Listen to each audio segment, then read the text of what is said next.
Assalamu alaikum everyone. Welcome to the second episode of the We Need to Talk series. We're here tonight with people on site and we also have you online in your comfortable seats. Thank you for joining us tonight.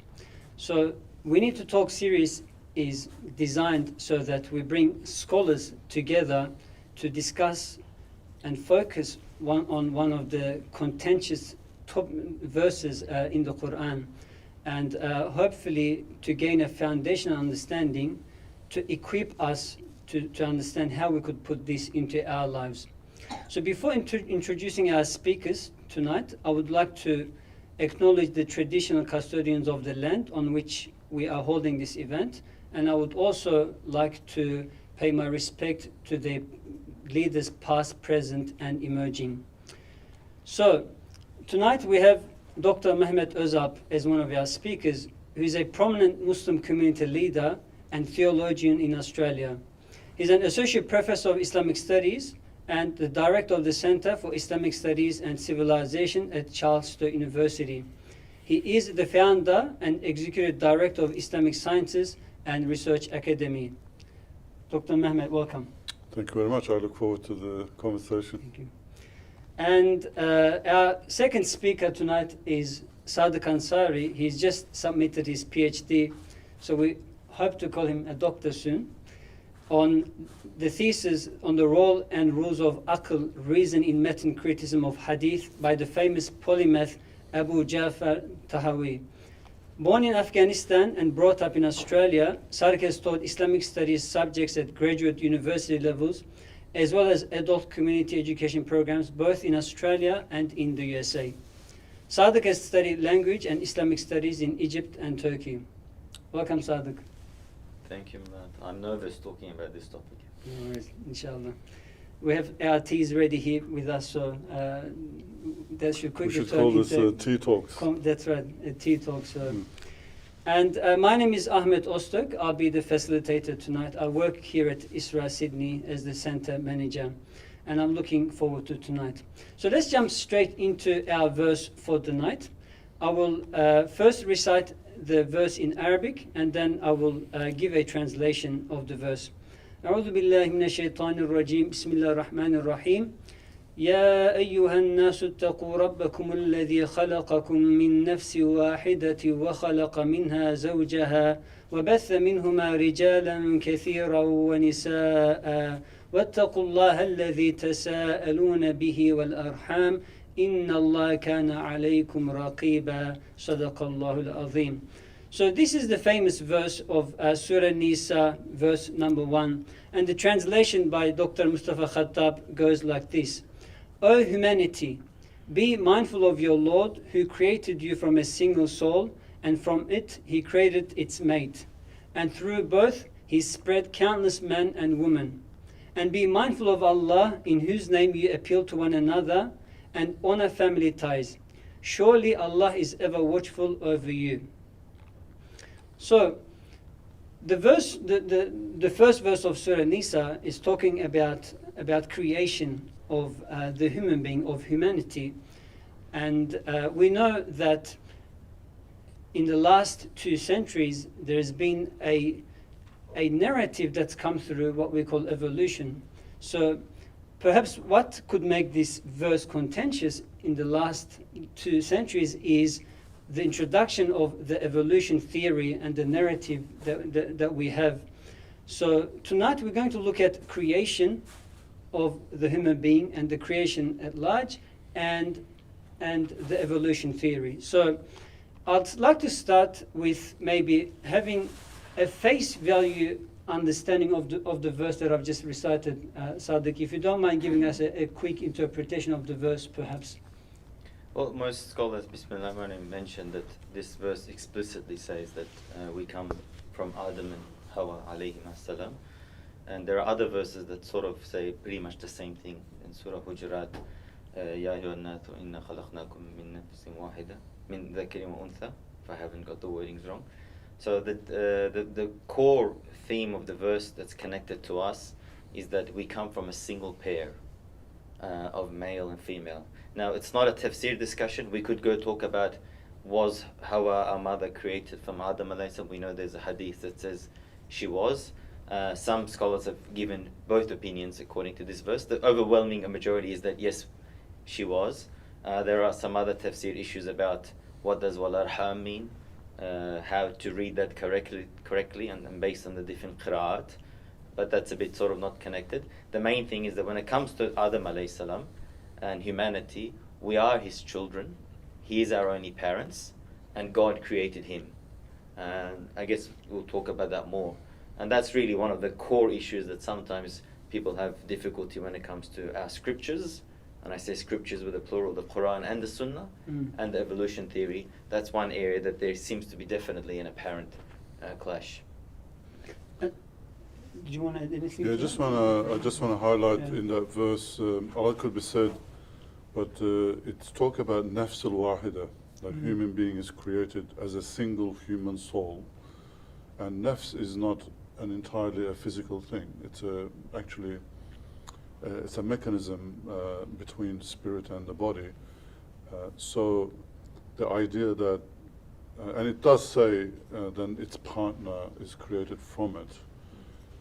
The way I understand is that a single human archetype is created by Allah subhanahu wa ta'ala, that it has both genders included in it as a human being, and then somehow that is separated into male and female, where we maintain that humanity of both genders, but with some differences that are complementary. So when you really combine male and female, you still get that nafs al-wahida.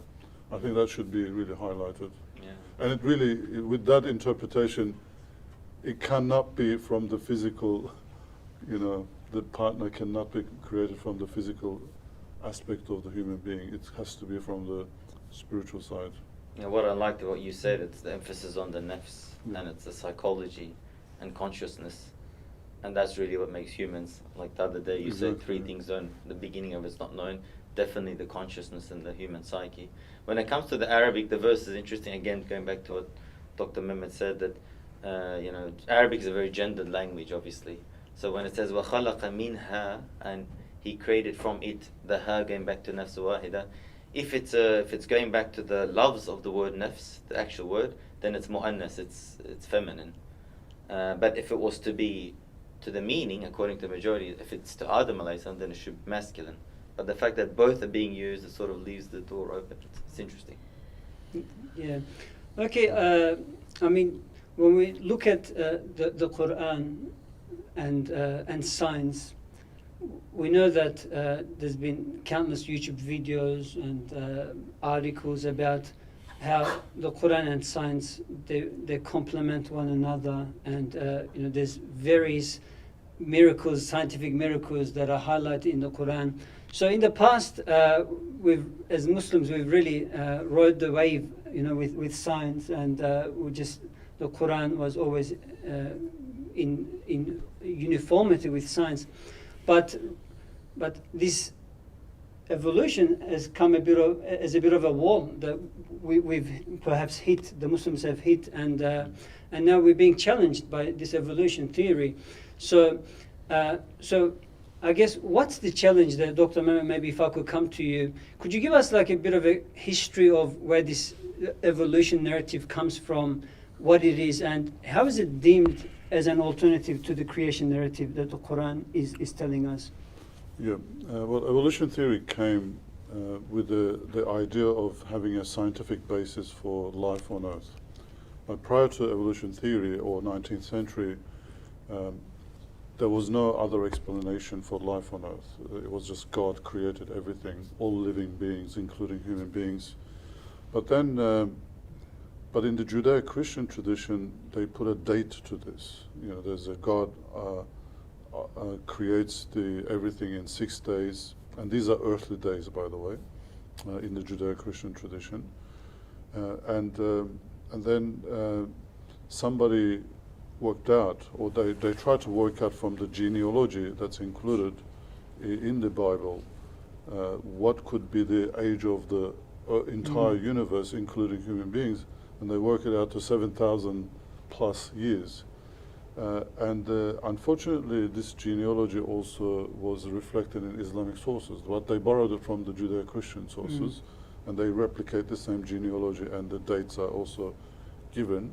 Thankfully, Muslims don't stick to that, or we're not really, we can really interpret out of that.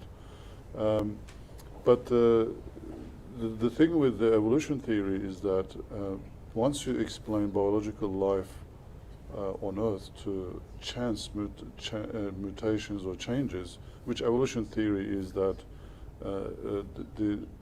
our DNA changes over time, or every living being comes from a single cell organism which has evolved over billions of millions of years, and that this change occurs through mutations or changes in the DNA, and this DNA, the changes that are made, there's adaptations, and the natural selection selects the best one out of that, so you get these wonderful species of animals and human beings as well.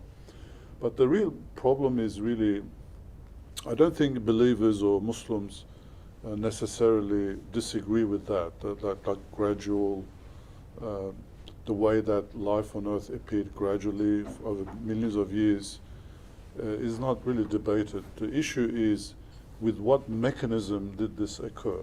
I think that's the main debate and difference is there. There's definitely a difference between religion and what we call positivistic science. So I think there's two aspects to science. There's the science itself, which gathers facts or tries to get to facts, and then there's the interpretation of that or philosophy of science, which is the positivistic science dominates at the moment, where God is not taken into account. By the same token, religious or believers, I feel that Muslims or believers, when we approach science and religion, we're not consistent. You know, we take, yes, this the science in Qur'an, and we show that, but then when other things appear to be contradictory, we dispatch science quite easily, or say there is some sort of a conspiracy in the scientific circles that they want to eradicate God from or religion. But I think we need to be, I think it's very important for us to approach science objectively and sincerely, that people are sincere. They just want to find out, you know, even if they're atheists, they just want to find out how life could have come about on Earth, and what were the mechanisms, and how can we explain life. So I think that's really valuable, because it makes them go and research in a way that most religious people would just say, okay, Allah created it, we just don't need to know the details. Kind of dismissive approach is not good. Can I just add on to that? I think before we really get into the discussion of, as Dr. Mehmet pointed out, the mechanism, firstly, I'm not a specialist in science, I want to declare that, and even not a specialist in theology as well.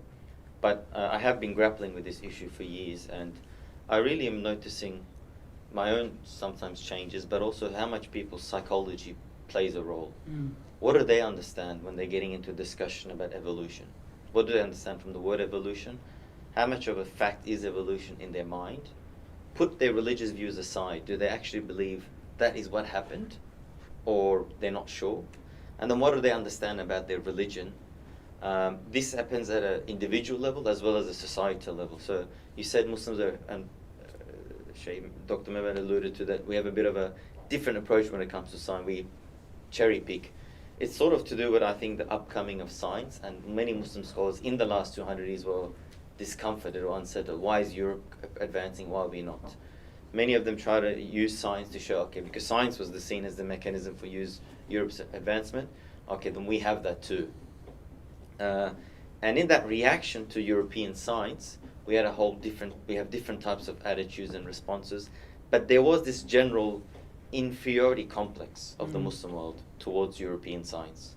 And we can't really say that's fully gone away. We're definitely not at the forefront of leading science or cutting edge technology. It's, that's quite obvious. And so how we react to science and all that plays a role into the philosophies of people. And then other things we got to see is how much do we know, when we say evolution, what are we talking about? There are certain things that if you quickly, like Brother Mehmet mentioned, that the more complex organisms coming from simple organisms, or that everything came from a living cell. We have to really unpack a lot of what's there in the conversation before we start talking about a clash. Because some people generally have a faith issue. People see evolution as the devil's theory, and if you take it on, it means you're wiping out God. It's one or the other. When you're facing someone with that psychology, you have to explain it, you have to have a discussion with that in mind, with that objective in mind. Some people are fully convinced in every detailed aspect of evolution. They think of macroevolution. It's as solid as a fact as gravity is. Even gravity, as Dr. Mehmed will say, is questionable how solid. But they see it as qat'i when we say in Arabic, as yaqeen. And so same when it comes to our scripture, when it comes to Adam alayhi salam, we just said, was Hawa created from him or not? There's a bit of an element. What is qat'i? What's definite? What do our scriptures say? And what's Sunnah says? What's strong? What's the general view of the most of the scholars? And what do we know about our story of creation that we've borrowed from Christian and Jewish sources? We need to be able to unpack that all, and also unpack evolution and our own psychology. Why don't we then start then, I think, Sadiq, what are the views at the moment from the scholars, the ulama, the contemporary scholars on the evolution? How many camps are there? What are the different thoughts? That's out there. If you could maybe just let us know, we'll start the discussion with Last year a book came out by Routledge, Dr. Shoaib Malik's book on evolution and Islam, and he looked at it from the perspective of the Ghazalian perspective. Is it compatible or not? And he sort of what compatible? So is evolution and Islam according to the Imam Ghazali's Kalam approach. And he, if I'm not mistaken, in his book, is it or isn't it? Did he say is it compatible? He explores it, and he pretty much argues that by far evolution is compatible. And then he divides. He does some sort of a taxonomy, where he divides the Muslim scholars' approach, where they those who fully object to evolution, and he calls them something like Muslim creationists. So they say no evolution. Yep. Basically, not Adam alayhi salam, and not any other species as well. Yep. And many scholars fall into that category, famous ones. Yeah. Just to clarify as well, I guess for our audience. So when we talk about evolution, there's two things, right? One is the human being falls within the overall evolution, let's say, and this species, everything else that's other than two. So maybe when we are talking, if we could single them out too, that'd be good for. Yeah, are we talking about the facts of evolution or of biological science? Are we talking about the philosophy, as Dr. Mehmed alluded? There's a lot of things at play, and I think it makes it really complex. That's what I personally found. So in terms of going back to what the Muslim scholars' attitude has been, recently I was reading Sheikh Hussein al-Jisr. He was the famous Ottoman Arab scholar from Egypt, Lebanon, and he writes this book called Risalat al-Hamidiyya. Which years? He's living, I think, in the 19th century is when he published a book. I don't remember. He may have passed away just after the turn of the 19th century. A scholar like him, a very traditional Sufi, Kalam-based scholar, he was called by Muhammad Abdu as the Ashari of his time. He rejects it, and he gives many arguments for it. And his book becomes very popular, as we know. Many of us know the works of Ustaz Sayyid Nursi. He quotes from him directly. And he makes a very rational defense of Islam with science, however rejecting this aspect of it. But you have other scholars at his time accepting it. In our modern times, you also have that. So scholars like we know, if I'm not mistaken, Marhum Ramadan Bhuti, Sheikh Nuh Hamim Kella, they've written works on this. It's pretty much rejecting the theory of evolution, questioning its scientific merits. And so when we want to pack this as listeners, we got to see what's going on here. We have Muslim scholars unpacking evolution, saying it goes against our scripture, but also having a go at the science of it. And then we got to say, okay, that's what's happening. What are their areas of specialties? So you got that approach. We have the approach, particularly we have Dr. David Solomon, if I'm not reading his name, Jalajal. So the first camp we talked about, they're against evolution completely. Yes. Okay, yep. And then you have on the total opposite extreme, a camp that fully embraces evolution, including Adam alayhi salam. Everything is as science explains it, but God exists. Sometimes they have sort of an understanding where it's like as if the divine will push the button and then the universe is operating, and everything came about through evolution, including the coming of human beings from some sort of former organisms, through natural birth. And then they would read those passages of scripture that you recited and other verses that we'll talk about as metaphorical. And a lot of them are some of them come from a scientific background. A lot of these people, not only, they genuinely believe evolution is a fact, like gravity, and so for them they interpret scripture.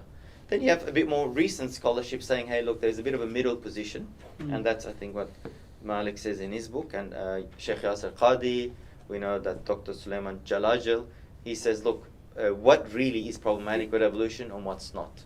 And he says, well, it's really the aspect of Adam alayhi salam.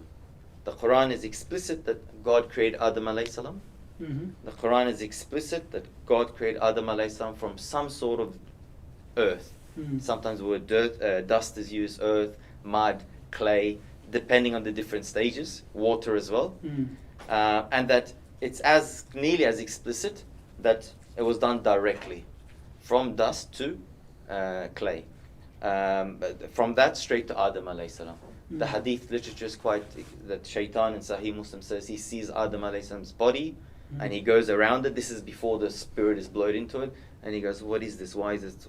And then he realizes that the body is ajwaf, empty inside. And he goes, oh, this person can't control his nafs.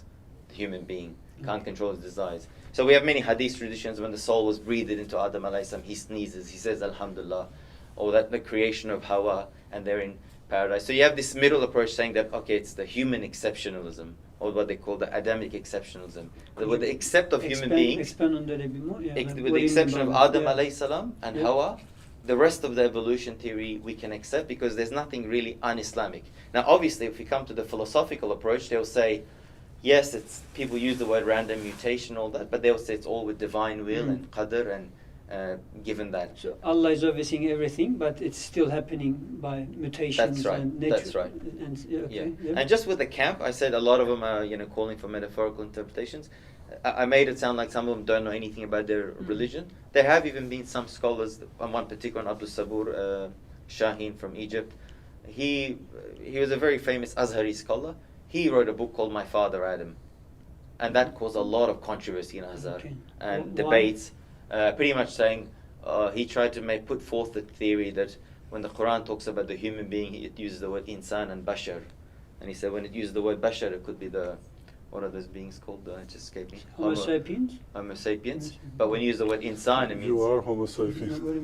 We are all Homo sapiens. Anyway, Neanderthals. Maybe that one. Yeah, it's referring to that. And then that caused a big debate, and there's an article on that, the Shaheen affair, if people want to Google that, and that caused controversy. So there are some people like that. But I think and behind everything is the philosophy of science, sometimes the inferiority complex Muslims have of science, and how much of a yaqeen or qat'iness that they afford to evolution theory. Okay, all right. I guess so. We now know that there are three camps of scholars on how they approach this evolution narrative. So I'm just going to move over to you, Dr. Mehmet. I guess you've heard these three narratives. Do you resonate with any of them, or what's your perspective on? I think we can these critique schools? all of them. Yeah. Firstly, I want to correct Imam Ghazali's position. Imam Ghazali says very clearly when he's talking about this universals particulars issue, he says that because some philosophers argued Allah subhanahu wa ta'ala deals with big things, universal things, and then what happens on earth is by chance. He says, like Allah, the creativity of Allah subhanahu wa ta'ala is displayed on the living beings, mostly. Why would he leave that to chance? So he's really not really, I wouldn't put him in evolution category, definitely. So just firstly, the ones who reject evolution completely has a point. They have a point because it really attacks the faith of individuals. I was really struggled by that when I was younger, and but I feel that they approach it from the ignorance. They don't know anything about evolution theory or any alternative theories. There's a lot of things that have been discovered, in pursuit of this theory. For example, there's a lot of evidence that Neanderthals were human beings. At the moment, that they cannot be accepted from Homo sapiens. They were different to Homo sapiens, but What are we'll talk about that okay. later. Mhm. So you can't really do exceptionalism. Okay, Allah creates everything through evolution, and then Adam alayhi salam, how human beings is different. It's like saying, Allah created these human beings, and then Lat, Manat, Uzza created the rest of the things. It's almost polytheistic approach. I think the other side of accepting evolution completely is also wrong, because you really go into the evolutionary concepts, and you end up accepting things that are not Islamic. Such as what I said, like attributing chance to what is really selective creation. Firstly, there is an alternative theory to evolution theory, which is called intelligent design. And that's a scientific theory. And there are books written on it. I really recommend anyone who's confused, look into that, intelligent design. And but what really needs to happen is, see, Allah subhanahu wa ta'ala is obviously involved in the creation, every day. There is very clear verses in the Qur'an which really can guide us in this, and they are, Allah creates everything in pairs, and He originates creation and then repeats it. These are in multiple places in the Qur'an. These are mentioned. I think this is really pointing to how Allah creates Not a leaf living falls beings. without His knowledge. That too, but it's talking about everything being created in pairs. Because let's say you have a new species and a new DNA, you have to have the partner so that they can reproduce. The partner has to have the same DNA. You cannot just have a mutation in male, and then that doesn't guarantee that mutation will be passed to the future generations. So you've got to have it in male and female. And then origination of a new species is special. It requires certain Allah's intervention. But after that, the repetition is just reproduction, But that's also a creation as well, because as you know, it's not easy.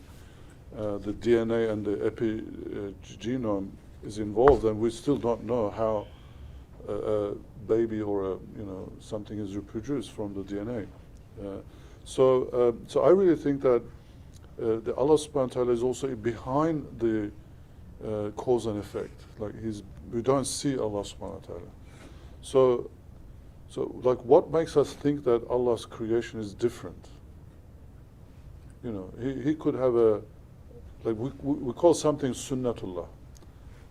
So Allah has a way of creating things, doing things in the natural world. So we know that stars are created through billions of years. They have a lifetime scale of millions of years. Like, why wouldn't life also change over time or be created? The mechanism of creation. That's why, as you can see, I'm not using the word evolution. I'm just saying mechanisms of creation. So we have to use different language and really explain how life can occur, alternative to the evolution theory, where Allah subhanahu wa ta'ala is involved, but not everything happens miraculously, you see. Do we see that happening in the natural world in a miraculous way? All of a sudden this species just pops up out of nowhere, So we know, it is conceivable that one way, Allah subhanahu wa ta'ala can create the first birds, for example, as pairs, miraculously, out of clay, out of nowhere, and then they reproduce. That's certainly possible for Allah subhanahu wa ta'ala. But it's equally possible if Allah subhanahu wa ta'ala, if He decides, I'm just going to alter some genes in this, the genome of the parents, and then a completely different being can come out, from another being. And that could happen in pairs, and they just reproduce. That's also conceivable. But that would be a description of, it's kind of evolution, but there's a deliberate design in the change of the DNA. It just doesn't happen by chance, which is mathematically probability impossible. You have to have so many changes, so many chance, and so many so many beings that are half bird, half lizard, but the fossil record just doesn't show that. We have these layers in the geological rock layers, all these millions of species exist, and the next layer, 95% is gone, and there's a whole new raft of species come. All of a sudden, there's a big jump. Like, we don't see that gradual change. I think that is one of the biggest evidence of, even the evolutionists themselves are saying now, maybe we got it wrong. It's not happening just a little bit of bits and pieces of changes. They call it evo devo, where something like major happens in the DNA, and then you produce, and then new species comes out. If you really look at it, even if living beings started as a single organism, like the DNA of a virus or a bacteria is a couple of pages. DNA of a human being is like 30,000 pages. Or I counted it, it's 3 billion characters, which is like thousands of volumes, 1,000 page each. Like, you're adding knowledge. There's information added to the DNA, you know, as beings become more complex. So that has to come from somewhere. Mutation is just change. This letter changes from A to G, T to A or C or something. These are the letters on the DNA. You can only modify that, like you can't add stuff. That has to be deliberately designed. And I guess these are some of the things that evolution theory cannot explain. And also, as I mentioned on that tweet, evolution theory cannot explain the origin of life from lifeless matter. It starts with a single cell organism. Just like the universe, like all these Big Bang theories, they all start with some matter, and then that sort of expands. Like just nothing existing, or universe coming from absolutely nothing. It's completely unexplainable, and because there's no cause and effect. Similarly, human consciousness, how does this immaterial body that we have this awareness and consciousness, it just cannot be explained at the moment. Science they're trying very hard, there's hypotheses, but really unexplainable. So, just to kind of an attempt to summarize. So, from what I'm hearing, Dr. Mehmet, you don't belong to any of those 3 groups. Perhaps, if anything, the first group, which rejects evolution, not completely. You say that there can be a evolution of species with divine intervention, right? What I'm saying is that we have to be consistent. Yep. Like Allah subhanahu wa ta'ala has a sunnatullah. Yep. In the way He creates biological life. Yep. And sunnatullah, by definition, scholars understood it as laws of how Allah does things in the natural world. So Allah subhanahu wa ta'ala has certain laws, like consistent ways of doing things with biological life. But He's involved. Like there's a design, deliberate design. But how He does that, we just don't know. I think we need to just explore all options. Instead of saying, this is special, this is not special, or this is the way it is. You don't know. But you are saying there's serious gaps in the evolution theory that we have. There are gaps, but this problem of not knowing exists in the evolution theory itself, because we cannot do experiments. Like in science, you have to do experiments. Yep. A theory should be replicable. With evolution theory, you can't do it. You can't replicate it. You can just maybe trace it, how things change. And in a similar way, like we cannot say Allah creates in this way only, but I think we can explore possibilities, like it can happen this way, and that way, and they're all, as long as it's consistent with our theology and the design element where Allah subhanahu wa ta'ala is involved, and then it's okay. And I say as long as design, because the intelligent design itself shows, it's not a theological explanation, shows that the biological life on Earth is explained better if there's intelligent design involved. Intelligent design basically means if you have complexity and purpose at the same time, it cannot be the product of chance. It has to be some knowledge, someone with deliberate knowledge and design has to come in and make it happen.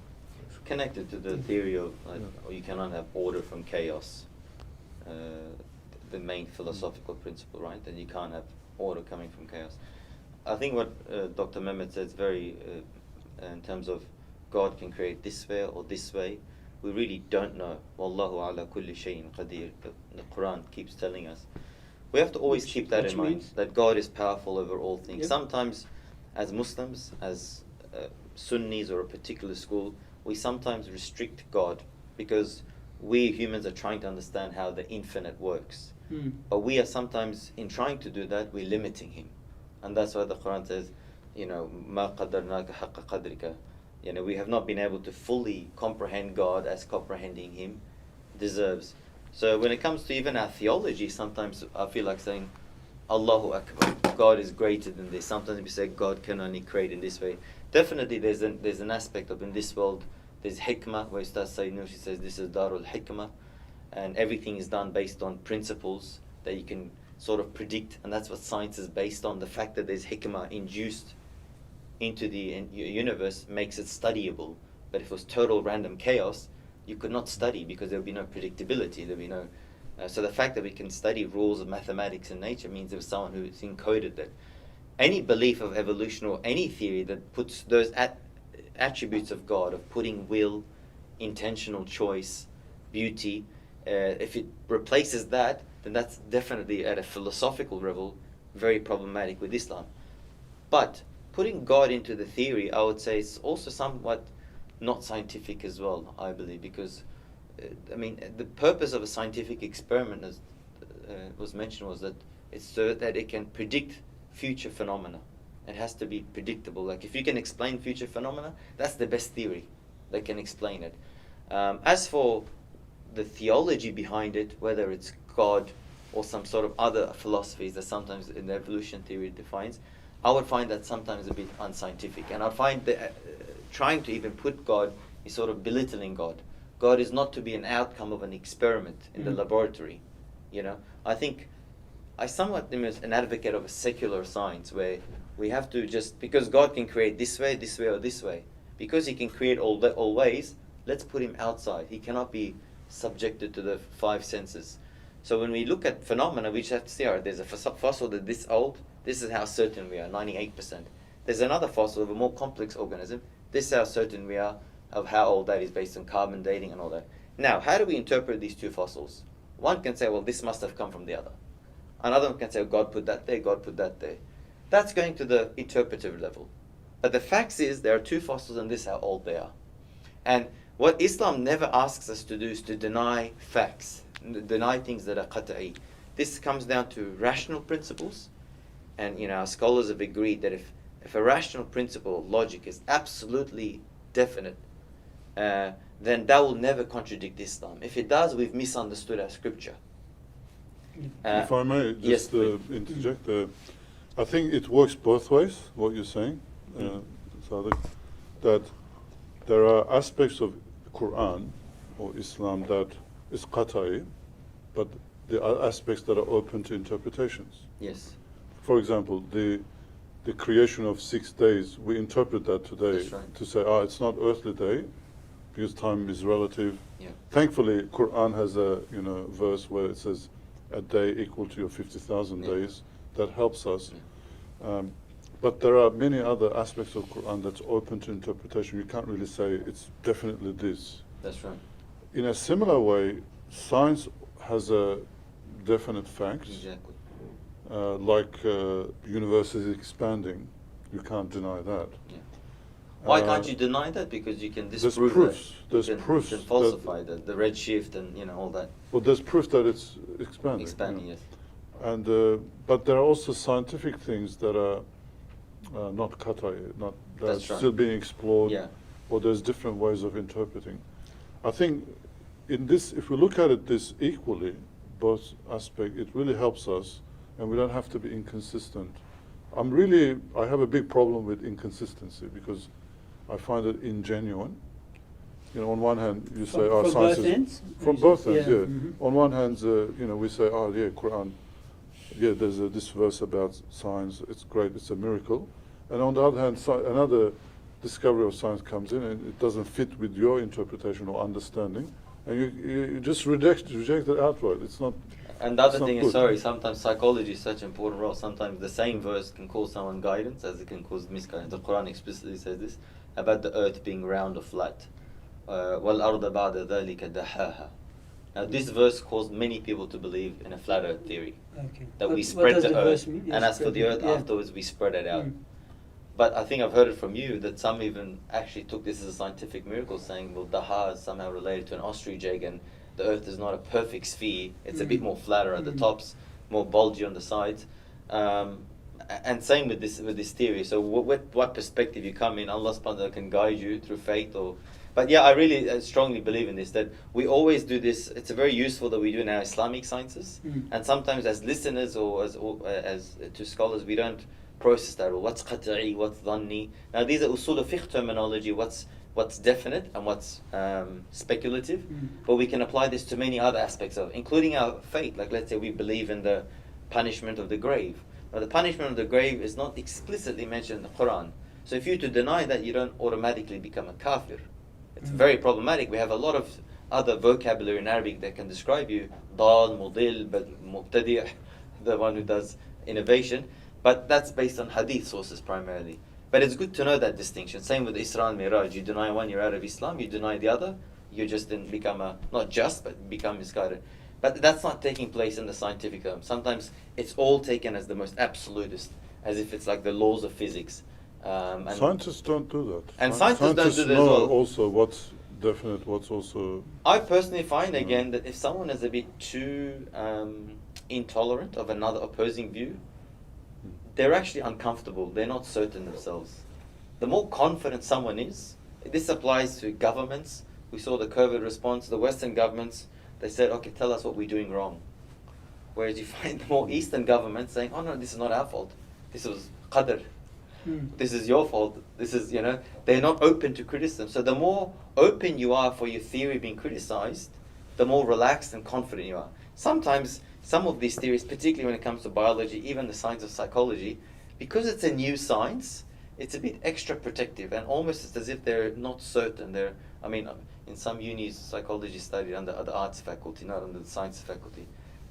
So sometimes I think with the evolution theory, sometimes I believe the philosophy is trying to be preached, and that shows it's a sign of discomfort. In Arabic terminology, if someone quotes too many wallahi, billahi, tallahi, too much promises when it's not called for, that's a sign of someone not being confident from what they're saying. Same with the science, I think. Yeah.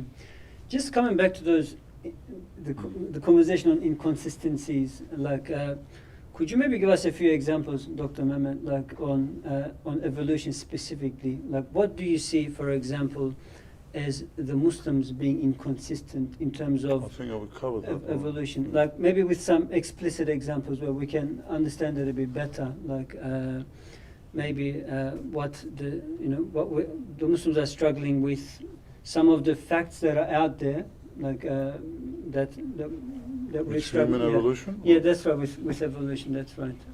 Maybe if you could just give us one I think the. Can I mention something? I guess the discussion went to the different direction. I was just having trouble. So yeah. No. If nothing, I was going to say something that it's after you. Yeah, please go ahead. I think it's made some aspects complex, hard to solve, some not. For example, we have traditions about talking about the height of Adam alayhi salam. Now that's mentioned in hadith being 60 cubits. Okay, zira.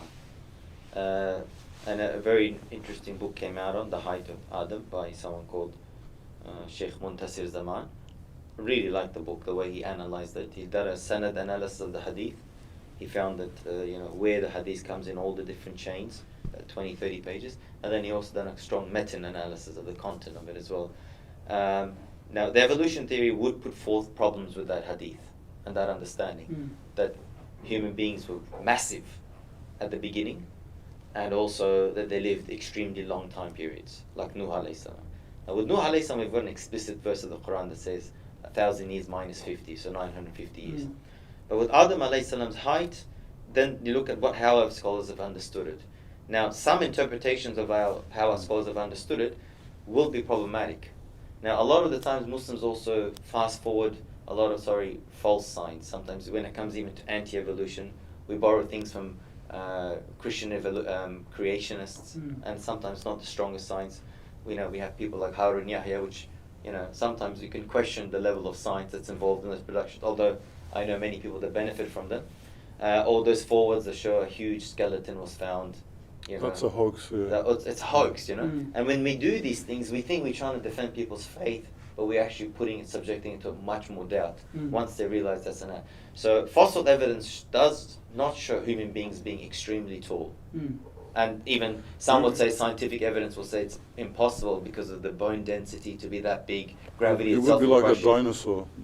You'd be like a dinosaur, and then the current human. I guess that's a clear inconsistency there, right? Now, so some detailed stories that we have about our creation, it poses a challenge. Yeah. So now we have to see, well, how do we take it? Well, how strong is the evidence that Adam alayhi salam was 60 cubits? Does it say he was 60 on earth, or was he 60 in heaven?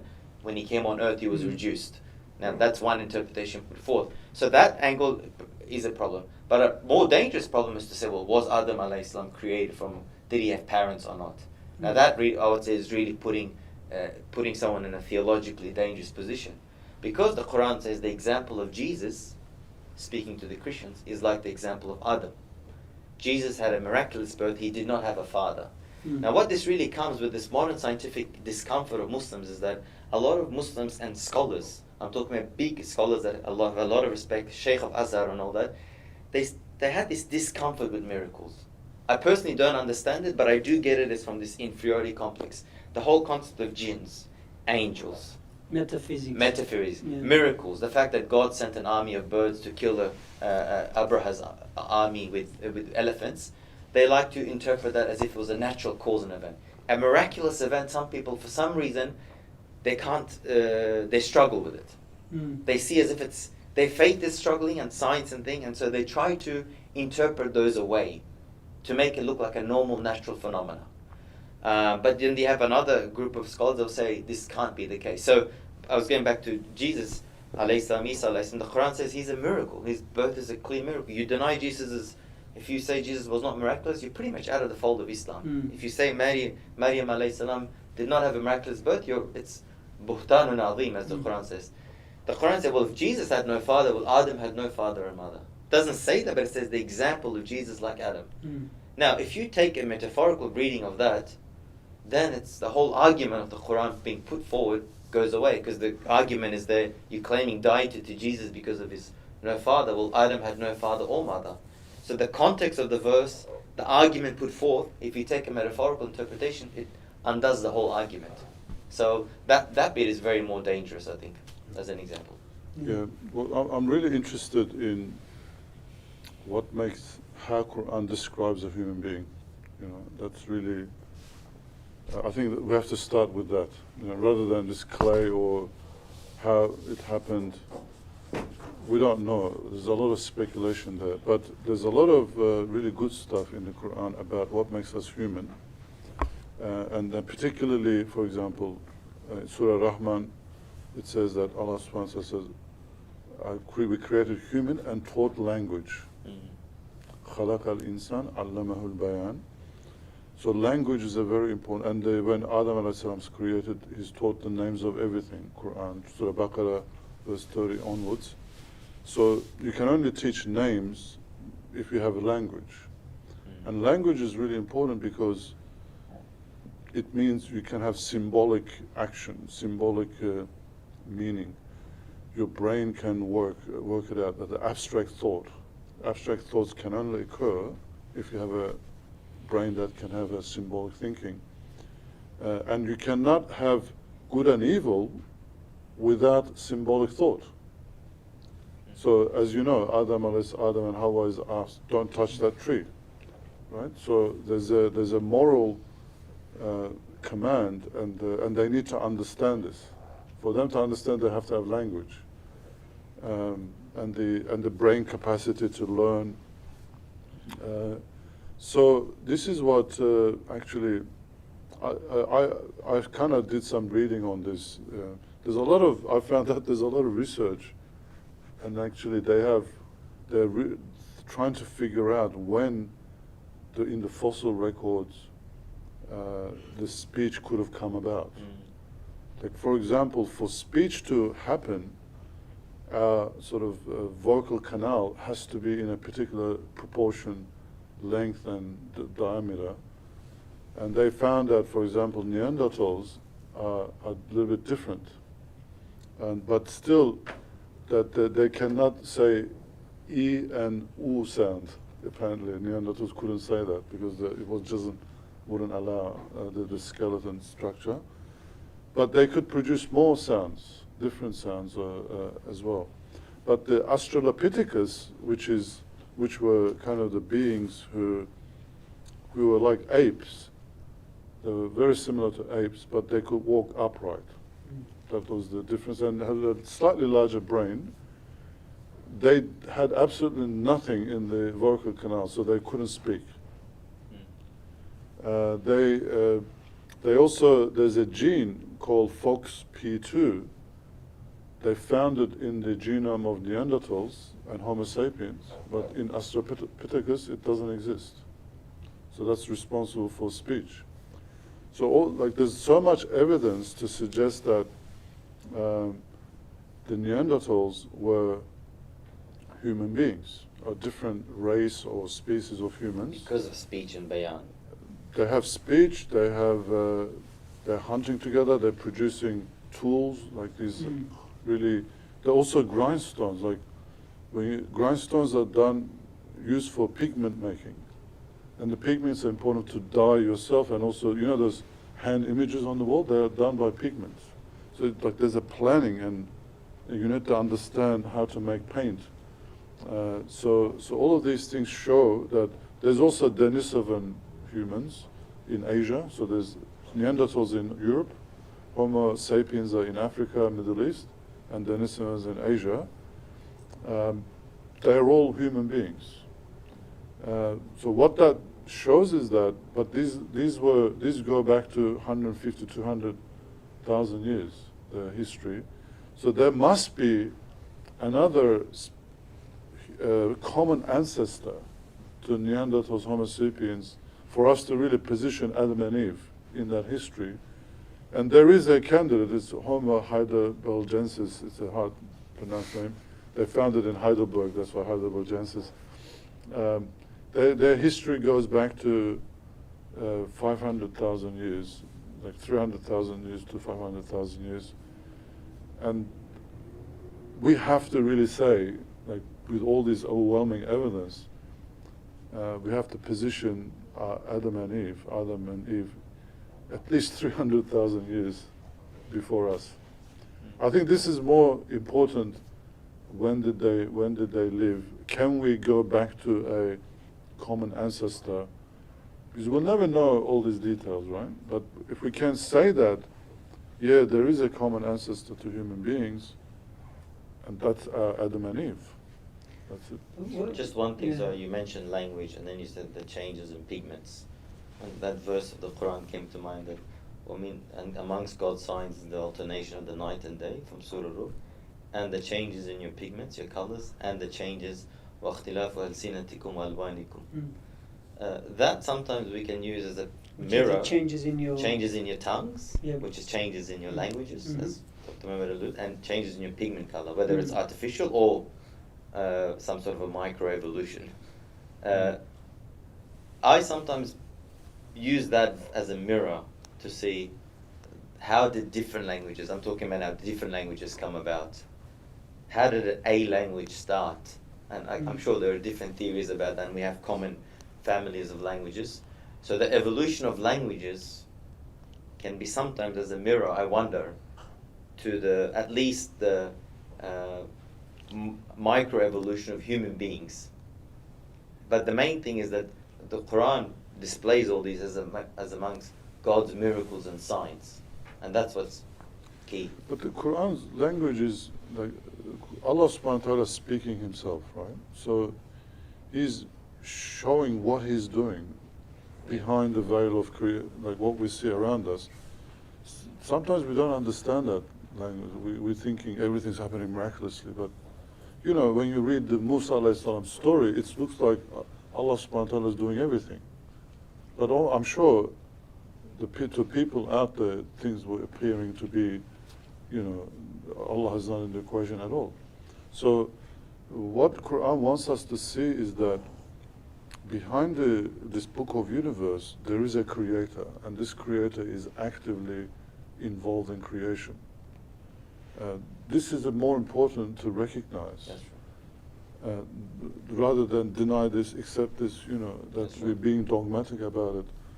Because we could be getting it wrong, you know. That's what I'm saying, that we don't know how Allah does these things. Quran says in Surah Kahf, I did not make them a witness about the creation of the heavens and earth, nor the creation of yourselves. So we actually don't know. So we but need yeah, to be open to these different ways of these happening, or Allah making things happen. They could be simple as a little, you change these 10 genes in this way, and a different being comes out, you know. That's right. It's like the DNA is very largely similar in a lot of species. Yeah. Because why reinvent the kidney if the kidney works in you? In sheep, it can work in us as well. I guess slightly different, but in kidney in fish are completely different because you have to deal with seawater, and there's engineering and design in that.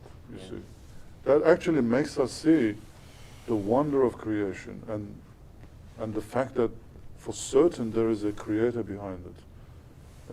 So I really think that we should study these things. I'm really curious about it myself. But not limit the scientific aspect of it to how the Quran speaks about it. Because the Quran is looking at it like you're saying, it's teaching us a language to read God and to see God's signs, right? Read God behind these wondrous things. Whereas the scientific angle is not approaching it from that way. It's just trying to explain what it is. But we can combine that ourselves. We can combine that ourselves, but we don't need to always put the Quranic approach to the scientific. We don't need to blame the scientists for not involving that's God, right. Or we don't need sometimes to blame looking at the same phenomena with different angles. That's right. Yeah. Can we just focus on again the creation of Adam alayhi salam? You talked about a few different species, or within the same species perhaps. You used a few technical terms there to describe different human beings in Asia and other parts of the world. So, what's our belief? Is it that when Adam was created, the first human being on earth, he was just like us, with speech, with conscience, everything that we could just understand and relate to Adam as who we are today? Or, because if you talk about a common ancestor being Adam and Hawa, it almost, I don't know, that's how it sounded to me. I'm not sure if anyone else got the same impression, but it almost sounded like there was a de-escalation, and then to get back to us another kind of change. So that. What do you mean by de-escalation? Like, as in, do we believe, maybe I should ask this question, do we believe that when Adam was created, he was created just like us, us human beings? Probably looked different, definitely, but he was fully human, of course. Let's say Homo heidelbergensis was, Adam alayhi salam came at that level, had ability to speak, was conscious of himself and his surroundings, could understand, because without that you can't believe in a creator, because we don't see the creator, right? We have to reason and read a meaning beyond what we see for us to discover Allah subhanahu wa ta'ala. So symbolic thought, abstract thought is very important. So you have to have a big brain size, the frontal cortex. But by the way, they also discovered a gene that's responsible for that exists in Neanderthals, Homo sapiens and Denisovans, but it doesn't exist in Australopithecus, which are the ape-like, those beings who walked upright. There's also moral aspect, like this is good, this is bad. Yeah. They could understand that. They could even, ask for forgiveness. we know, as you know, Adam alayhi salam is That's the right. first prophet. So, so he was like fully human, but not with the knowledge and technology that later developed. Because knowledge is, like he was taught the names of everything. He wasn't taught how they all work. Mm. So basically, he was able to speak, but they had to get by hunter-gatherers. They were hunter-gatherers, really. Yeah. They probably didn't build houses, maybe just huts and things like that. But So I guess in that case, Just, sorry, yes, just sir, because, yeah. as Mehmet Hoca said that he was a prophet, then that connects to our theology of prophethood. And there we got to be extra careful, because Adam alayhi is a full prophet. And the prophets have the attribute of isma, that they do not sin, but also physically. And we got to be very careful sometimes in this topic when you talk about evolution and Adam alayhi salam, like what our sensitivities about our prophet we have to carry when we're talking about Adam alayhi salam. They would never have been in a way that would repel people. They'll turn them away, or anyway, as functions of their psychology, less human than us. Yeah. But I guess what Mehmet was just saying is the civilization, human civilization at that time, became more and more complex. I guess my thing is, if you don't include Neanderthals as human, or if you only limit Adam alayhi salam to Homo sapiens, and let's say 10,000 years ago, then you have to assume that Neanderthals were not human. Right, isn't it? That's the conclusion. But the thing is, the evidence shows that they had all these things that I have described. Symbolic thought, you know, the ability to speak. So they are human. So basically you have to then pull back where you start Adam alayhi salam. You can't limit it to Homo sapiens.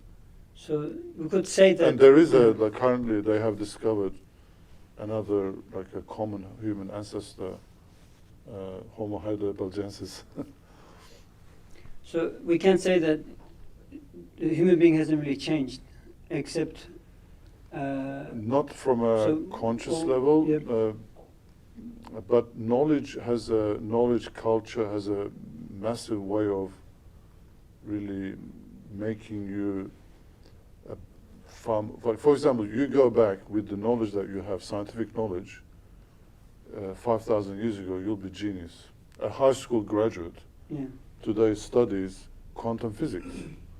You know, like you go back to Newton's age, you talk about quantum physics, he'll be blown away. So that accumulation of knowledge happens over time, especially with writing. And maybe that's why Qur'an, the first revelation, just talks about writing with the pen as well. But biologically. Biologically the same. Like we haven't changed. brain capacity is the same. Like that Homo heidelbergensis, the brain size is 1.3 kilograms, which is very similar to today's brain size.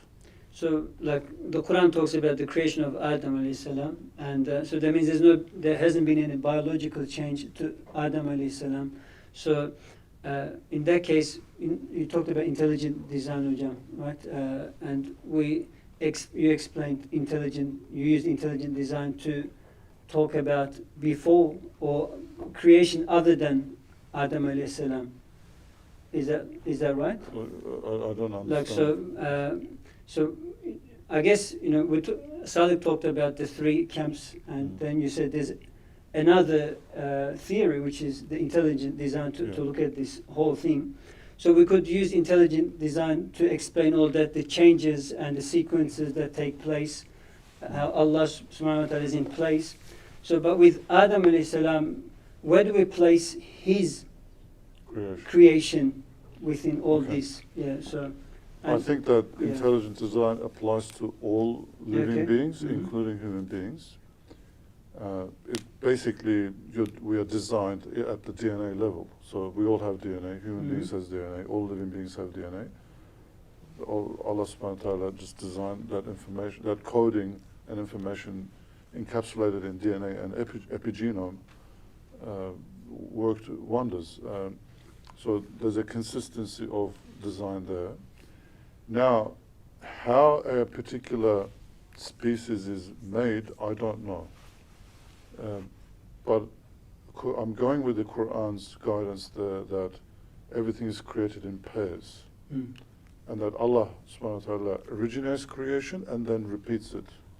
This is multiple places in the Quran. We kind of miss that, I think, in this equation. What that means is that, and if we read it together, everything's created in pairs. Allah originates creation and then repeats it. That the first pair of every species are created somehow specially. And that is the more, many tafsirs will sort of allude to that. That is sort of the and that could happen. belief. Yeah, that could happen either miraculously, or that just pair are just created out of nowhere, or through some sort of genetic change to another species at the conception level, or you can really play around with the reproduction cells, as well. So, and then you could produce deliberately a pair, that are different but have the same DNA, and they just reproduce from that after that. And these are the only two possibilities, and I don't know which one, to be honest. Just with, you said intelligent design, so that's with a small I and a capital I, intelligent design, and small d and a capital D. So in terms of small I, small d as any intelligence in design, we believe in that. But if you're taking the theory of scientific theory that's put forth, which most people sort of, because of basically the scientific community boasts a consensus that evolution is the only theory. Like, that's, I mean, if you go to university... Intelligent design is accepted as well as a theory. Yeah, but if I was to say that in my psychology class, I'll be laughed at. Yeah. It's a bit like going against some of the other social norms we know. You're sort of ridiculed. So intelligent design, if it's another scientific, then we've got to say what's the Islamic response to intelligent design as well. Given it's a scientific theory, we can be very confident. Is it really a scientific theory? Some people do see it as a bit of it's just a Christian creationist best solution next to evolution. Well, it's not. They don't talk about God at all in that theory. Yeah. They just say that if you have this, you have to have intelligent design, and they illustrate it. That's right. Like for example, the thing about DNA. DNA is made up of coding, right? There's this A, T, C, G, 4 bases, and there's all these repetitions of these things. Now, if you say A causes T, T causes C, that there's no causation there. That's right. In the DNA. So It's for it to be like scientifically explainable, other than design, you have to explain the causation of how DNA comes about. It can't be explained. Yeah. So then explanation that it is a design is more a better explanation. Yeah, but you're saying it's more rational because it explains. It is rational. That's because right. you've got a fact of there's coded information in the DNA. It has to come from somewhere. But all I'm saying if is it's not caused, you can have it's designed. You can have a strong belief in the Islamic scriptures and a rejection of the evolution of what conflicts with Islam, or even interspecies evolution, but yet not embrace intelligent design. That doesn't have to be one or the other. There might be another theory coming out. Like, I guess if you're troubled by evolution theory, you can explore intelligent design. Yeah. Like I personally, when I was because these things became troubled political, by they went to evolution courts in theory, America and we got banned. But there's a creation, not intelligent design, that's the evolution or creation. Okay. That's the debate in the US. Because like intelligent design is seriously accepted in the scientific circles as a possible theory. But what obviously atheists don't like it. Can you falsify it? It's a theory. But can you falsify it? You can't. How would it's you falsify easier to do that. You can test it if that is there in design Which or experiment will disprove intelligent design? Michael Behe, one of the founders of this, he gave single cell organisms that has a motor in its tail, and that motor has components. He said that you cannot reduce this any further for you to explain. It's not going to work. So it's called irreducible complexity. Yeah. So when you see irreducible complexity with a purpose, it's evidence for design. I mean, But that doesn't falsify. That just shows evolution's not. There's a problem in the explanation random mutation, but it doesn't falsify. How can you falsify intelligent design? well, you can test it if there's design or not. That's what I'm saying. Yeah, that's falsification. If there's no design, it's not intelligent design. But if there is, if you can I feel like it's more of a philosophy. Let me make it clear. The concept of God is a belief. It cannot be it's scientific an theory. explanation. It's an explanation. So it comes to the level. It's not data. It's interpretation of data. So sometimes evolution. There's aspects of evolution that's a bit interpretation of data.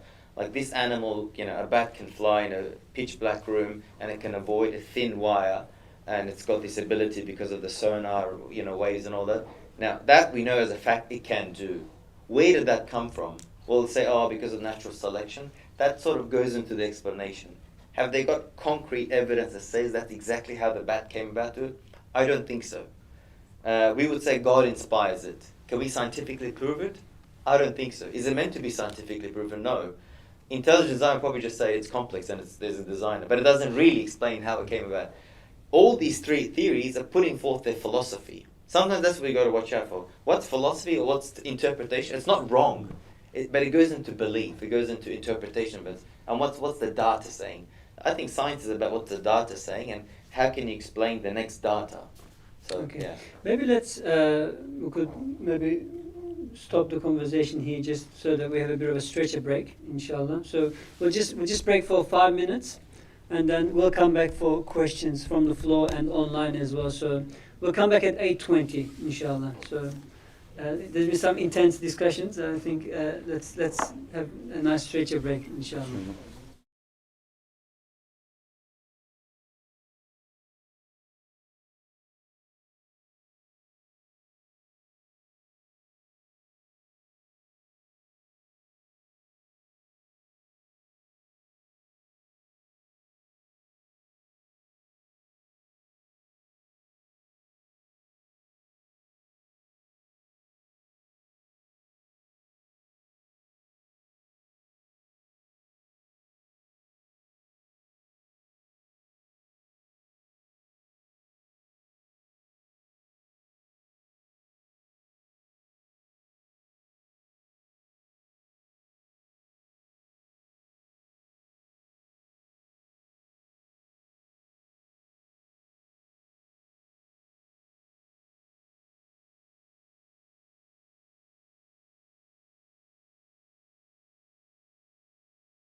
Welcome back, everyone, to the second part of tonight, where we open questions to the floor and for you to also ask as online as well. So please feel free to ask away any question that you like, just keeping in mind the verse and the context of the verse.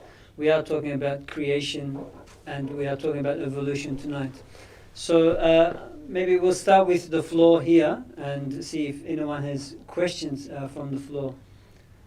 Again, with respect to specifically human beings. Yeah. Okay. Any questions here? Okay. All right. No problem. Yeah. Just 1 second. If you could get the mic. No, this is for the online, so they can hear you. Thank you. Is it working? Yep. This is a question for both speakers. With the Muslim creation story, if you were to incorporate, personally, each of you, if you were to incorporate elements from evolution or evolutionary theory, how far within that would you be able to, like, for example, in your understanding of creation, what elements of evolution sit well with your heart and your understanding of creation? For both of you. Whether you call that, I'm not saying evolution necessarily that is without Allah being involved, but let's say evolution with Allah being involved, but to what extent within both of your worldviews or creation stories? Well, I think firstly that is a very critical question because I think that dictates how a Muslim approaches evolution. Tonight a lot of our discussion was on Islam, but there was also a lot of scientific background, especially Dr. Mehmet. He's got Zu Janahayn, he's got different wings. But for me personally, definitely with Adam alayhi salam, I draw a line. So there, I see that as a religious, almost prohibition to believe in it. I would see that.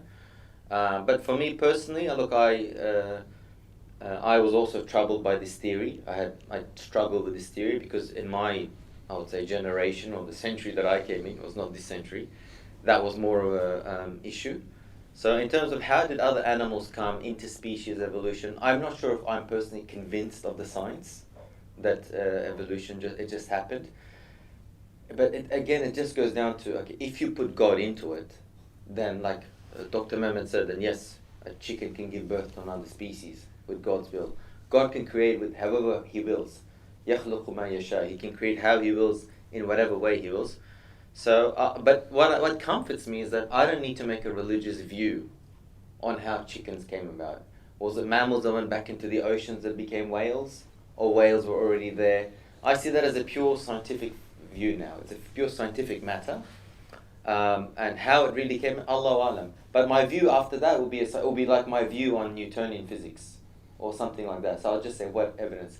Some other bits will be a bit challenging because generally the Muslim, now we have, Adam alayhi salam, we have other aspects, like many tafsir scholars will say, the other species came about like Adam alayhi salam, that a mother and father came down and from then and I think Dr. Mehmet alluded to that.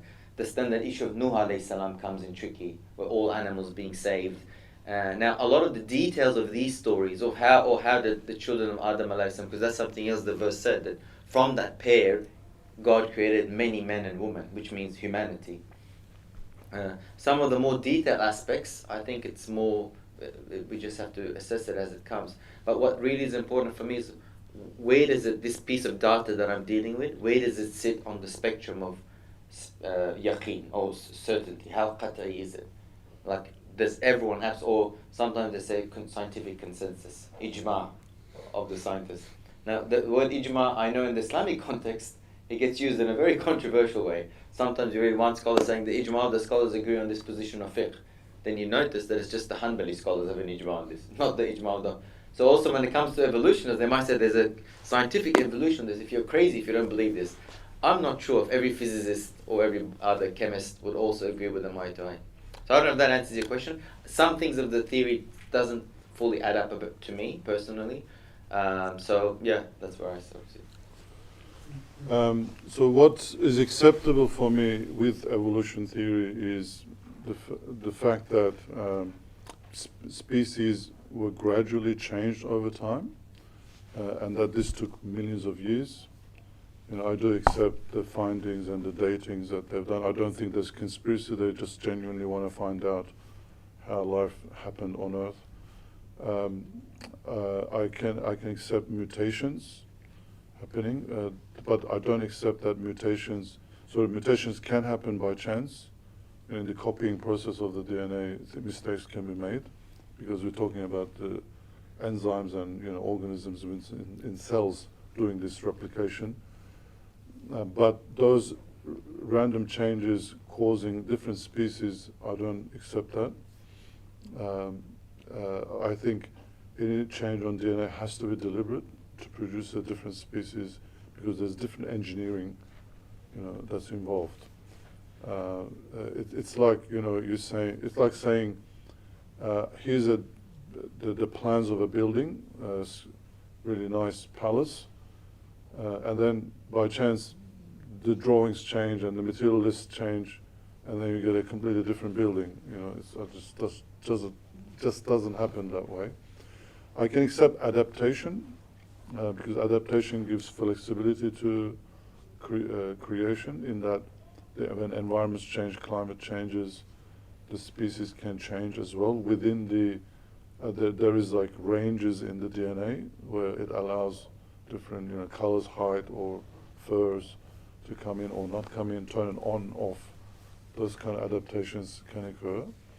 Natural selection, to some extent, I can accept that, as in, let's say there's a set of species, and the environment changes so much that this species can no longer live in that environment, so they die. But then there's other species are created that are more suitable to that environment. I don't accept that natural selection is a conscious, mechanism, almost like a godlike mechanism, the way it's described in evolution. I don't accept that. Okay, all right. Maybe if there's any online questions, we can. There's no online questions. Okay, no problem. Well, we'll go back. Before we go back to the floor, maybe I could just pose a question. So, I guess like this discussion that's happening on evolution, Dr. Ahmed, where do you see it in, let's say, 10 years' time? Like, what do you envision? Would there be an ijma, by scholars, or do you see that it'll still be scattered, like the views will be different? I don't think it's going to change significantly much, in yeah. 10 years. They're pretty much the same. What do you think? What I do want to see in 10 years, if Isra has a panel on Islam and evolution, is someone to be very well versed in Islamic theology, and also be a geneticist or a biologist. And in 10 years, the next generation, I really feel like Muslims sometimes... We need more research. A bit more research. We had the discussion last week about finance. It was really good. We had Ustaz Ahmed Hassan. But we need experts in that field. And everyone who's an expert in their field, there's nothing stopping them from becoming at least grounded at a student of knowledge level or somewhat scholarly level in the Islamic studies field, and they bring their contributions. That's what I hope will happen in the next thing. Just, I guess another question is coming back to you, Dr. Ahmed. You said you believe that the scientists are genuinely trying to find out, how the life came about. But the Muslims, especially, let's say, 10, 20 years ago, were very skeptical of evolution.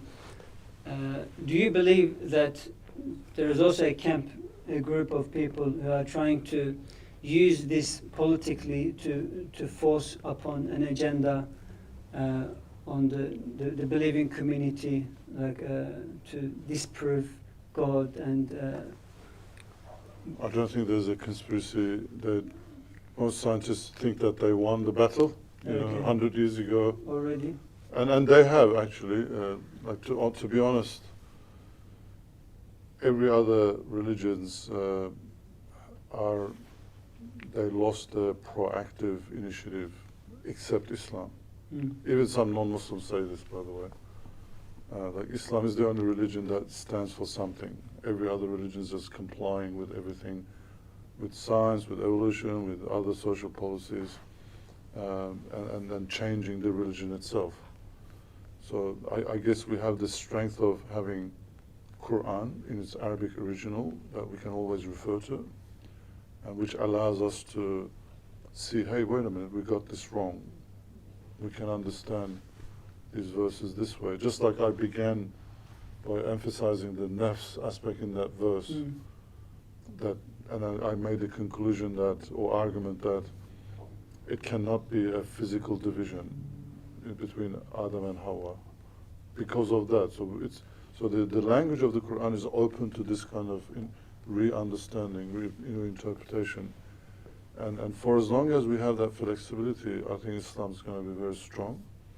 We have the hadith, which is really great source, but hadith is mainly focuses on behaviors, ethics, spirituality, legal matters, because the Prophet ﷺ was guiding the Sahaba in his life, and they weren't scientific, in that time. So we shouldn't really involve hadith too much in science, I think. I might make a small exception to that, brother. I wouldn't agree with that. Yeah. I think the hadith is just like the Quran. It talks about science. The topics hadith talks about the unseen, spirituality, psychology, science, hereafter, before the Prophet ﷺ, after the Prophet ﷺ. And in fact, if you look at hadith, how much of the hadith is legal, fiqh related, according to Ibn Hajar al-Asqalani, it's about 15%. Same as the Quran. And that's the maximum. So most of our hadith is actually not legal. But what's happened, unfortunately, I think it's a what is it? It's spiritual, behavioral. It's everything else. Just like the Quran is only 15% legal, it talks about a whole host of other things. For example, last year there was a conference on evolution. But it's not scientific, though. No, I'm not saying it's you're scientific. You're not going to have the scientific verses in the Quran and scientific hadith. No, you're not. But the hadith is not, in content-wise, anything different from Quran.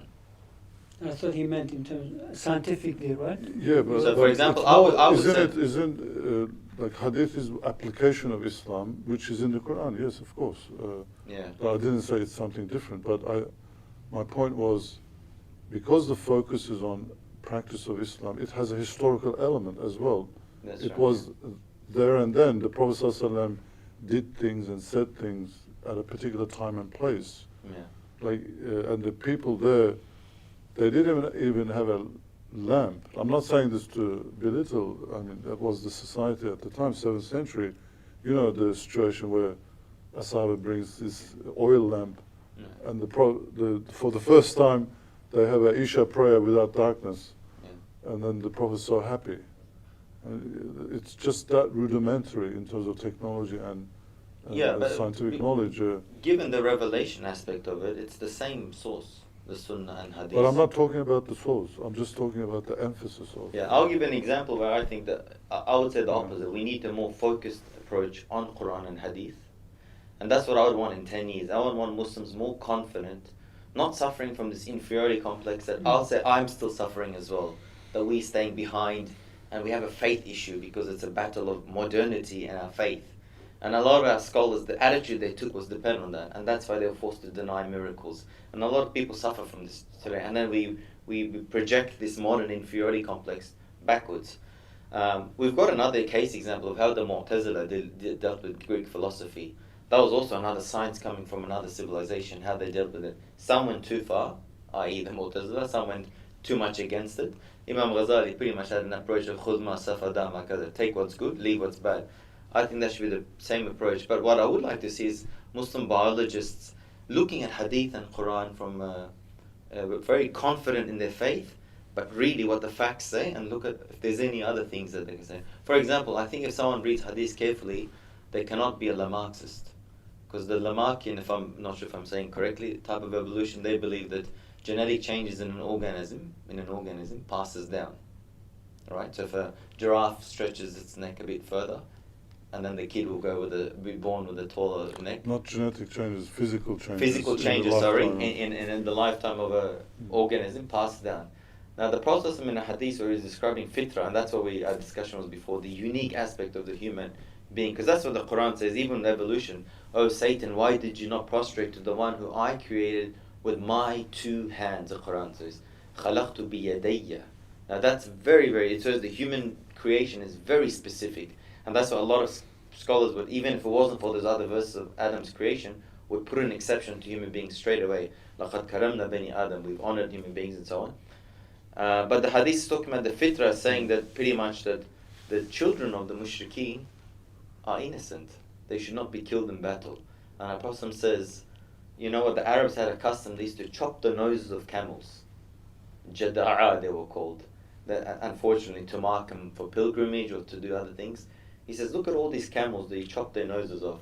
When they give birth, are their children, are the baby camels born with the chopped noses, or they're fully complete?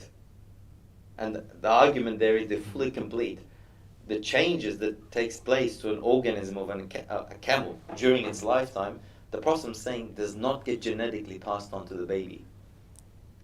So if you look at that from that angle, because Darwinism came before the science of genetics was there, you could not have been a Marxist from a hadith angle. But the Prophet ﷺ wasn't talking about genetics. He was talking about changing the fitrah. He was, but he was using the human, and I think there's a mirror. I think the mulk and malakut in a way mirrors one another.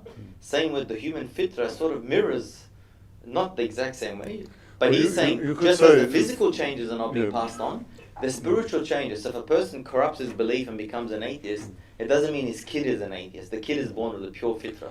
But I guess this is where a modern, combination of modern knowledge comes in, because then we can say, oh, okay, fitrah includes DNA, your spiritual aspects, and other potentials and capabilities that you might have within that. So we can really expand on these understandings of these. And we haven't, the definition but of fitrah. What I fear is that people get stuck in without knowledge, become absolutists. That's or right. literalists, absolutists, deniers, and these things, believe me, don't help anyone's faith, and people get out of faith, and it doesn't protect it. The only way is for us to have both Islamic knowledge as much as we can and scientific knowledge, so that we can really, say, okay, this is definite, this is not, and there's room for improvement. Otherwise, people at the perhaps ordinary level, they become absolutists. Either accept science as gospel and reject religion, or accept religion as gospel and become bigoted and religion as gospel. Didn't sound right, but reject science altogether. Taking religion as true completely and nothing else was true, and then reject, become bigoted. I think the problem is to become literalists when it comes to scripture. And that's problematic, because then you could start making weird conclusions about scientific field. To understand the Arabic, to understand the flexibility of the Arabic, because what's very interesting as well, but it's a bit not connected, so I don't want to go into it, but the rationalists of the past, of the Salaf Salihin, they were literalists. The Mu'tazila, they were not excessive majaz. They did not go into interpretation too much. They did only one particular field, and that's the attributes of God. But generally, they were very absolute literalists, almost like Zahiri, and they had very weird, there's this incident I won't get into, where the Quran says God punished the groups of Jews and Christians, and He made them into monkeys and pigs. Al-Qirada wal-Khanazir. Now they said, the Mu'tazila at the time said, well, these monkeys that live in our days must be a descendants of those monkeys. Why? Because the Quran said Al-Qiradata, the monkeys, or apes, and the pigs. Just because the Alif Lam. So they were actually extremely literalist, and as Dr. Mehmet said, that's a bit of a problem. But most of the Ahl Hadith scholars, anyway, I'm bringing my PhD into this. You don't agree with that, right? Just to make it clear. No, so that's what I'm saying. That's a wrong approach to the Arabic grammar. They were saying the Arabic is not as absolutist as you think. Why I'm saying this? Because sometimes people think, we got to be careful of Hadith because we become literalists.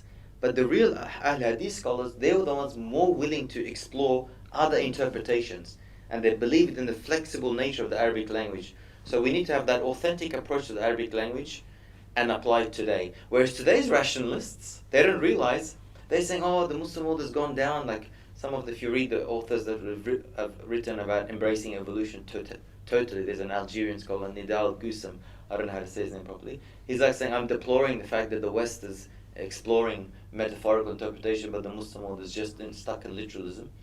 But he's sort of using that to sort of say, let's interpret all miraculous things as some sort of metaphorical, as if there's no... But what's happening is that today's rationalists are calling for a literalism. But anyway, it's the opposite case. Anyway. Okay, all right. So perhaps, yep, there's another question here. Was there? Yep. So I don't have a particular problem with evolution. I think sometime in the future, with a lot of research, like you suggested, we may have an answer. No, maybe not 10 years, but maybe more than that. But the problem at the moment is, how can we clarify the confusion between science and religion, not necessarily just Islam, regarding some issues in this story of evolution. For example, incest. How can religion agree to incest? We know that science doesn't, and we know that Islamically and in every religion, incest is prohibited. So how can we just recycle the narrative that between the children of Adam and Hawa, like how can we agree and tell the generations that this is how it came about? Scientifically, we wouldn't come to today if there was incest. Like, you know, we would have died out thousands of years ago, and Islamically it's prohibited.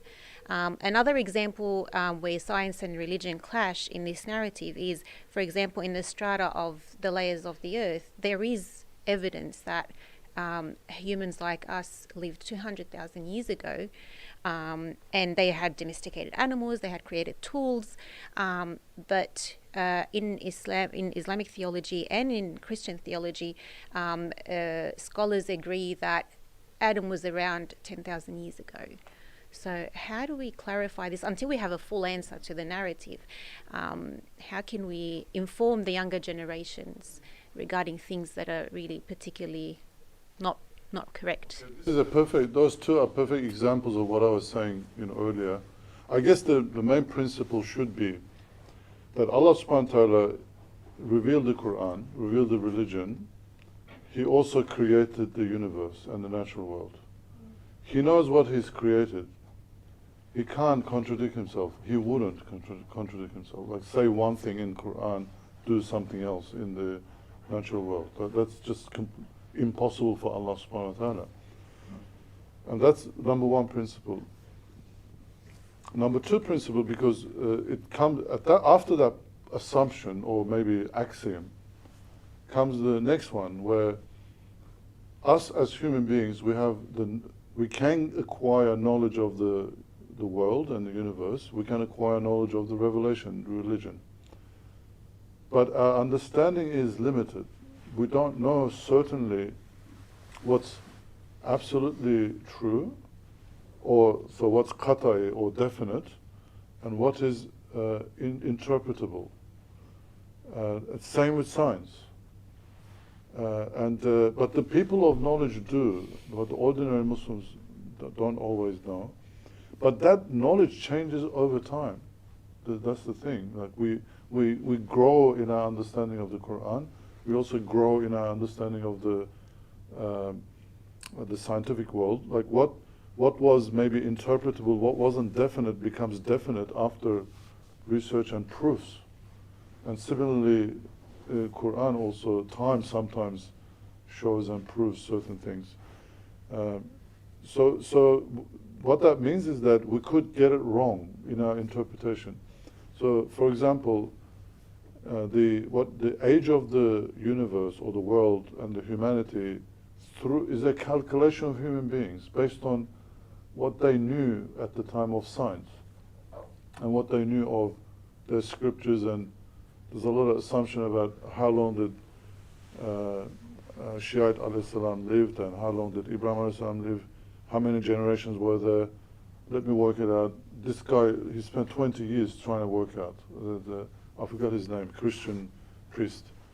And then he works it out. He says 7,000 plus years on a Thursday at 11 o'clock He even gave the time. I don't know the exact, I don't remember the exact thing, but he gave the time as well and the date. But it was wrong, you see. So that's not fault of religion. It's our human understanding was not sufficient, and we went into the wrong conclusions. So we need to change it. Similarly, science, they believe that, for example, fire, what made fire, there was this thing called phlogiston in things that made fire burn. And for centuries they hunted, ether is another one. For centuries they assumed that there must be something called ether. The experiment after experiment, they put it in their theories, but then somebody proved that nothing such phlogiston cannot exist. It's oxygen combining with, and then the ether that didn't exist as well. So those interpretations were wrong, or so you update your knowledge. I think this is the key thing. Now there's a lot of research going on into human history. Like, put aside evolution theory itself, it even have now split into other multiple disciplines. There's paleontology, fossils, paleogenetics, paleoanthropology, how behavior is. There's paleoarchaeology. There's so many disciplines within that. Everyone's doing research. Papers after papers are being published. Amazing, immense amount of knowledge generated. Some of that is still interpreting, some of them proving, but they are on that quest, And then how many books have we written, Muslims? 1, 2 that Sadiq mentioned. We're completely insufficient in this. I think. Even that's from the Islamic perspective. Yeah, as you said, we're really behind. The thing is, I was thinking before that, we can catch up, and we can probably theoretically always do, but the more I'm involved in this academic world or literature, let's say, it's just a mind-boggling amount of production of articles, books. You can't catch up, but we can sort of maybe just like somebody spends 20 years of their time. For example, in our time, this gender issue is a big thing, right? We don't have a gender theory, an Islamic gender theory, properly really deduced from Qur'an and Sunnah, from the interpretation of the scholars, taking into account modern sociology, gender studies, all of that. It would take someone's 20 years of their time. So I just feel a little bit disillusioned, but at least the scholars or those who study religion, we need to read up as much as possible and really inform ourselves, so that at least, even if you're not writing books or articles in this field, because there's just too many, that we can inform you guys in the best possible way. And maybe some of you will go out and do this research. Yeah, for me, I would say that I definitely believe that the Quran and the universe and scripture and revelation, Allah's revelation, Quran and hadith and the universe would never contradict. And, a lot of great things that some people say, let's not talk about miracles of the Quran from a scientific angle, but they throw out the baby with the bathwater. Yes, some people went too far into it, but the fact that we say creation has a beginning, it's a very Quranic, Abrahamic thing, whereas pre-modern science was saying the universe was eternal. So those aspects of it is amazing. And you would find, I think that, and the Quran says, سَنُرِيهِمْ آيَاتِنَا فِي الْآفَاقِ وَفِي أَنفُسِهِمْ حَتَّى يَتَبَيَّنُوا. We will show them our signs in the horizons and in themselves until they know that this, whether it's the Quran or the truth of the Prophet or the truth of Allah, is the true. And I think as scientific discoveries come about, it would only prove the Quran more and more. Again, but we have to make sure we don't make the Quran a scientific book. That would be disrespecting the Quran. As for how the children of Adam alayhi salam reproduced, it's a bit of a controversial topic. I think a lot of our sources, we know, when you said incest, you're talking about, for example, the traditions, and traditions that come from the Israeliyat. Okay, so we need to know where is the sources. the Christian Jewish sources. So we had many Sahaba, like Abdullah bin Salam became a Muslim. He was a rabbi. But then also we had people like Ka'b al-Ahbar, a famous Jewish scholar. He's from the Mukhadrameen, who lived at the time of the Prophet, didn't see the Prophet, but he was a great scholar. When he becomes Muslim, his Jewish knowledge becomes Islamic knowledge. But it doesn't mean everything he said was قال الله وقال رسول الله. And some of his students were Abu Hurairah and Abdullah bin Abbas radiallahu anhuma. So sometimes some things we have in our tradition may not be exactly from Qur'an and Sunnah when we say it. So we got to be, but then again, we don't need to have a very black and white approach towards the Israeliyah. There's a lot of good in it. The Prophet says, what's narrated to you, don't believe it, don't deny it. Okay? So we have to be careful. So in terms of how Adam alayhi salam's children reproduced, we have a narration from there that, a sibling twin was born, but another sibling twin, a boy, girl, and they'll intermarry. If that's true, it could be true. Allah subhanahu wa ta'ala could have perhaps allowed the genetic laws to accommodate for that. It would not be a sin. But we know... As a one-off, if you believe that there's only one, we all come from one pair... Well, we do believe that, yeah. That it's inevitable that Yeah. you would have a generation of intermarriage, but you would have to allow that only once. Yeah, but when we look at the laws of like what's really incest at the time of Islam, you can't marry someone who your father has been with. And the Quran says, إِلَّا مَا سَلَفْ, except for what's past. You can just see that Islam brought a lot of restrictions, and thank God, milk brothers and milk sisters can't marry. Alhamdulillah, like sometimes, that's why one of the benefits of Islam wahi is that human society, because morality is sometimes such a subjective and fickle thing, people can just argue and a new philosophy comes out, anything can, but we have some very core definites. This is haram. Blood relationships, milk relationships. So I think it's actually quite amazing that Islam prohibits that. Maybe there could be studied whether if there's been more types of incest relationships that has been made haram by Islam compared to the other Abrahamic faiths.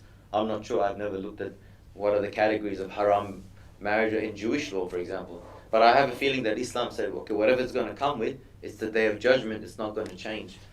But some of the other things about the 10,000 years and all that, that's scholars' opinions, and that's what we have to know. Like even what I'm saying today, 30% is Sadiq's opinions, or 90%.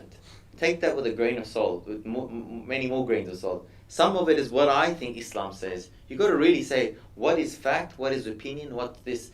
And same, if you don't mind, Brother, I'll apply to Dr. Mehmet. It's a lot of his scientific knowledge which he has, but with any scholar, we attribute our Prophet's lineage back to Ismail alayhi salam. That's a fact. But in some places you find the full lineage being mentioned. And this is where I think sometimes being a bit of a strict hadith approach benefits.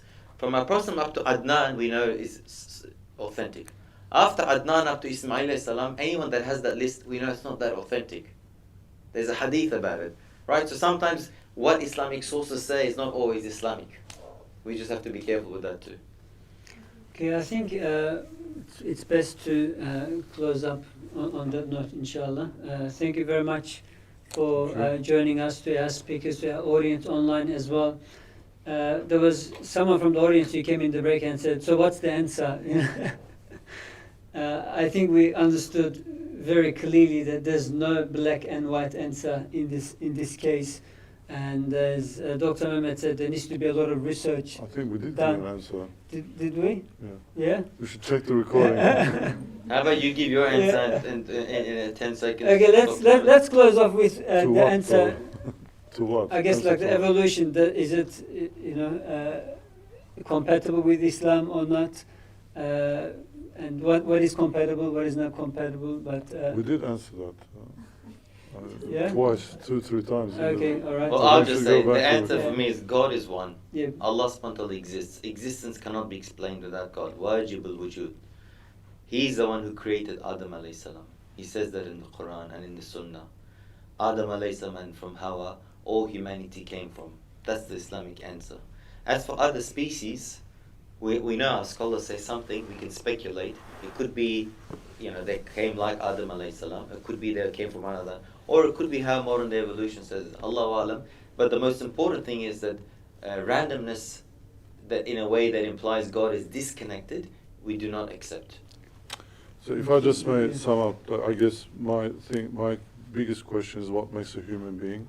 And I said that according to Qur'an, the human have to have language because Adam a.s. spoke language. He was taught the name of everything. He had to have cognitive capacity, symbolic thought, and when the genetics and the archaeology, paleontology, all of that is all that research. When you look at that, we have to take back human history to at least 300,000 years old, to a common ancestor called Homo heidelbergensis, who is and then humanity kind of splits into Homo sapiens, Neanderthals, Denisovans, and that, to me, that's really good to know, because I want to know, like scientifically, historically.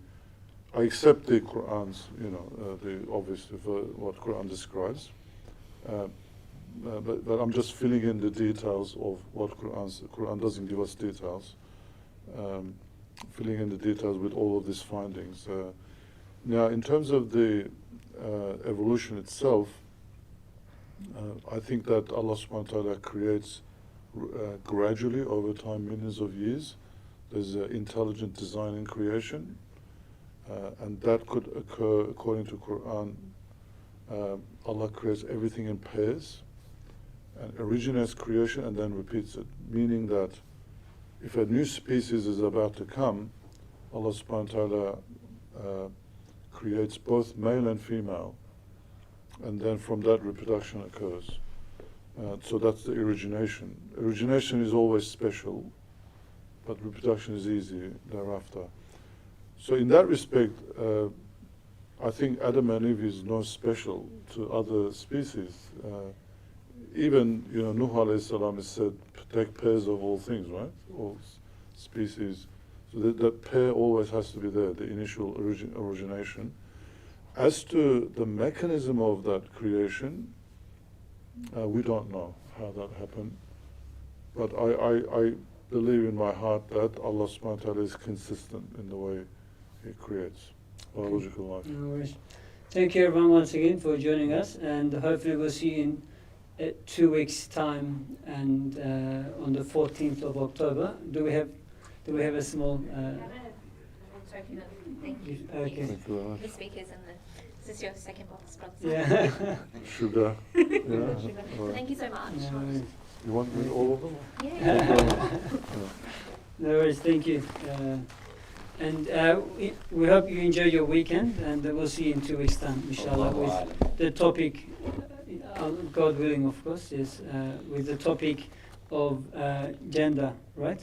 Inshallah. Stay tuned. Assalamu alaikum. So.